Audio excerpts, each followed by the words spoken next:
மக்களே வணக்கங்க. Good morning. ரொம்ப நாளாக பெண்டிங்கில் இருந்த வேலைகள் எல்லாம் ஓரளவுக்கு ரெடி பண்ணியாச்சுங்க. நம்ம ஆன்லைனில் வாங்கின செடிகள், அதுக்கப்புறமா நர்சரியில் வாங்கின செடிகள்லாம் வந்துட்டு டைம் இல்லாதனால ரிப்போர்ட் பண்ணாமே இருந்துச்சு. கிட்டத்தட்ட ஒரு மாதமாக அது பிளாக் கலர் கவர்லேயே இருந்துச்சு.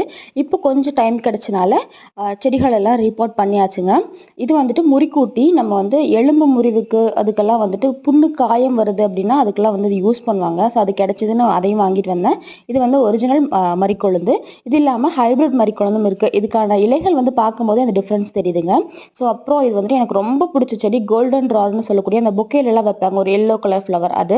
இது வந்து மைசூர் மல்லின்னு சொல்லுவாங்க. நல்லா பந்து பந்தா பூ வைக்கும் இல்லையா, அந்த மல்லிப்பூ. ஸோ அதுவும் நாற்றுகள் கிடைச்சதுன்னு வாங்கி வச்சிருக்கேன். இது இல்லாமல் நம்ம விதைகள் போட்டிருந்தோம் இல்லையா, அந்த வாடாமல்லி, அப்புறம் டெய்ஸி, கார்னேஷன் மாதிரியான விதைகள்லாம் போட்டிருந்தேன். என்ன செடி அப்படின்றது தெரியல, சும்மா நடவு பண்ணுவோம். இது வளர்ந்ததுக்கு அப்புறம் தான் நமக்கு வந்து அது என்னன்னே தெரியுங்க.